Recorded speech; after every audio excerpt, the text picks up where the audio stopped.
এখন বক্তব্য রাখবেন মাননীয় সদস্য পারভিন জামান, মহিলা আসন ৯।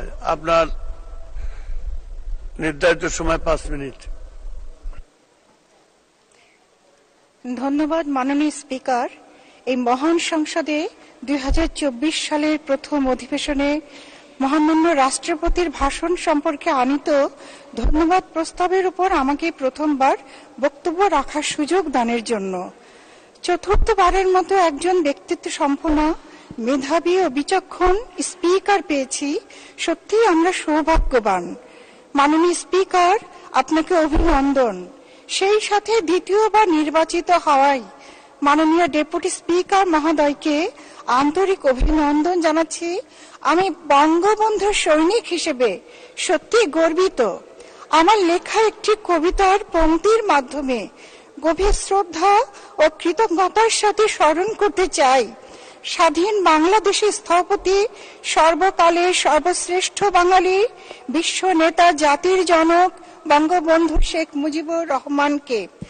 হাজার বছরের শ্রেষ্ঠ তুমি, তুমি আপোষহীন সংগ্রাম, মুক্তির মহামন্ত্রে তোমার হৃদয় অম্লান। সিংহের ন্যায় গর্জে উঠে দিয়েছ হুঙ্কার বহুবার, বাঙালির অধিকার রক্ষা করে খুলেছ স্বপ্নদ্বার। তোমার আলোয় সেজেছে বাংলা, দেখো রূপময়ী এক ললনার, অবাক বিশ্ব তাকিয়ে রয় তৃপ্তির পূর্ণতায়। অগ্নিঝরা মার্চে বলতে চাই, বঙ্গবন্ধু শেখ মুজিবুর রহমান আমৃত্যু নিজের জীবন পরিচালনা করেছেন বিশ্ব মঞ্চে বাঙালি জাতির মাথা উঁচু করে দাঁড়াবার স্বপ্নে, যার আদর্শ ও উজ্জীবনী শক্তিতে বাংলাদেশ আজ বিশ্ব দরবারে উন্নয়নের এক রোল মডেল।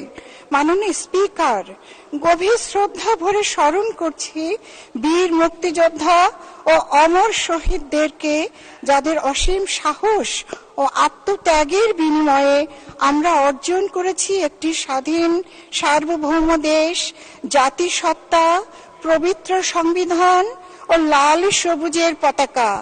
আমি আরো গভীর শ্রদ্ধার সাথে স্মরণ করছি ৭৫ সালের ১৫ই আগস্টের কাল রাতে বঙ্গবন্ধুর সাথে শাহাদাত বরণ করে কারি তার সহধর্মিণী মহিষী নারী, সহস্র ফুলের সৌরভ মাখা একটি নাম বঙ্গমাতা শেখ ফজিলাতুন্নেসা মুজিব, আদরের ছোট্ট ছেলে শেখ রাসেল, শেখ জামাল, শেখ কামাল সহ পরিবারের অন্যান্য সকল সদস্যবৃন্দ সহ জেল হত্যাকাণ্ডে শহীদ জাতীয় ৪ নেতাকে। মাননীয় স্পিকার, আমি অত্যন্ত কৃতজ্ঞ চিত্তে আন্তরিক ধন্যবাদ জানাচ্ছি বঙ্গবন্ধুর গণতন্ত্রের মানসকন্যা, আধুনিক বাংলাদেশের রূপকার, লৌহ মানবী, সফল রাষ্ট্রনায়ক বঙ্গবন্ধুর সুযোগ্য কন্যা জননেত্রী শেখ হাসিনাকে, যিনি আমাকে মনোনয়ন দিয়ে এই মহান সংসদে আসার সুযোগ করে দিয়েছেন। আমি আরো বলতে চাই, তিনি আমাকে পরপর ৩ বার তার নিজের কমিটি, কেন্দ্রীয় কার্যনির্বাহী কমিটিতে স্থান দিয়েছেন। আমি কৃতজ্ঞ। তার সম্পর্কে কয়েকটি পংক্তি।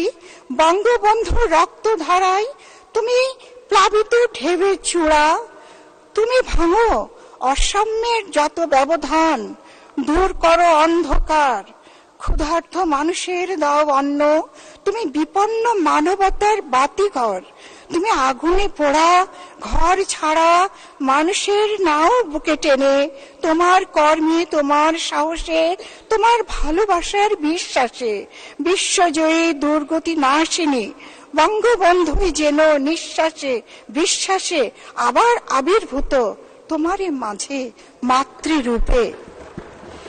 মাননীয় স্পিকার, আমি শ্রদ্ধা ভরে স্মরণ করছি আমার পিতা বীর মুক্তিযোদ্ধা মোহাম্মদ কামরুজ্জামানকে, যিনি আমাকে বঙ্গবন্ধুর আদর্শের সন্ধান দিয়েছিলেন। তার ছিল দীর্ঘ বর্ণাঢ্য ও কর্মময় রাজনৈতিক জীবন। ১৯৫২-৫৩ সালে তিনি পূর্ব পাকিস্তান ছাত্রলীগের সভাপতির দায়িত্ব পালনরত অবস্থাতেই ১৯৫৪ সালে তৎকালীন প্রাদেশিক পরিষদের নির্বাচনে ঝিনাইদহ, শৈলকুপা, হরিণাকুণ্ড আসনে যুক্তফ্রন্ট কর্তৃক মনোনীত নৌকা প্রতীকের প্রার্থী হিসাবে এমএনএ নির্বাচিত হয়েছিলেন। উল্লেখ্য, তার পক্ষে এক নির্বাচনী প্রচারণায় অংশ নিতে জাতির জনক বঙ্গবন্ধু শেখ মুজিবুর রহমান আমাদের বাড়িতে এসে রাত্রি যাপন করেন। পরদিন এক বিশাল নির্বাচনী জনসভায় যোগ দেন। আমি আনন্দের সাথে বলতে চাই, বঙ্গবন্ধুর স্মৃতি বিজড়িত সেই সবার ঘরটি এবং যে চৌকিটিতে তিনি ঘুমিয়েছিলেন সেটি আজও অম্লান কালের সাক্ষী হয়ে দাঁড়িয়ে রয়েছে। মাননীয় স্পিকার, মাননীয় প্রধানমন্ত্রী দেশরত্ন শেখ হাসিনার সুযোগ্য নেতৃত্বের ফলে আজ সারা বিশ্বে আমাদের সফল উন্নয়ন কৌশল ও কার্যক্রমের স্বীকৃতি প্রদান করেছে। মাননীয় প্রধানমন্ত্রীর প্রজ্ঞা, দূরদর্শিতা, বলিষ্ঠ শক্তিশালী নেতৃত্ব এবং আঞ্চলিক ও আন্তর্জাতিক অঙ্গনে তার গ্রহণযোগ্যতা ও সুখ্যাতির ফলেই এইসব ঐতিহাসিক অর্জন সম্ভব হয়েছে। তার নেতৃত্বে জ্ঞান ভিত্তিক সমৃদ্ধশালী ডিজিটাল বাংলাদেশ থেকে উত্তরণ ঘটিয়ে এখন স্মার্ট বাংলাদেশের দ্বার প্রান্তে পদার্পণ করেছে। আমি দৃঢ়ভাবে বিশ্বাস করি, বর্তমান সরকার উন্নয়নের ধারা অব্যাহত রেখে জাতির আশা আকাঙ্ক্ষা পূরণে সম্পূর্ণভাবে সক্ষম হবে। মাননীয় প্রধানমন্ত্রী শেখ হাসিনাকে আন্তরিক শুভেচ্ছা, কৃতজ্ঞতা ও অভিনন্দন জানাই। মাননীয় স্পিকার, মহামান্য রাষ্ট্রপতি তার ভাষণে বর্তমান সরকার কর্তৃক গৃহীত উন্নয়ন কর্মকাণ্ড অত্যন্ত সুন্দর ও সাবলীলভাবে উপস্থাপনা করেছেন। এই জন্য আমি মহামান্য রাষ্ট্রপতিকে আন্তরিকভাবে ধন্যবাদ ও কৃতজ্ঞতা জ্ঞাপন করছি। পরিশেষে আমাকে মহামান্য রাষ্ট্রপতির ভাষণের উপর বক্তব্য রাখার সুযোগ ও সময় দেওয়ার জন্য আপনাকে আবারও ধন্যবাদ ও কৃতজ্ঞতা। ব্যর্থহীন ভাষায় বলতে চাই, মানবতার বাতি ঘরকে এ সমুদ্রে আর কভু হব না কো পথহারা, তোমারই করিয়াছি জীবনের ধ্রুব তারা। জয় বাংলা, জয় বঙ্গবন্ধু। ধন্যবাদ মাননীয় স্পিকার। ধন্যবাদ মাননীয় সদস্য, আপনাকে অসংখ্য ধন্যবাদ।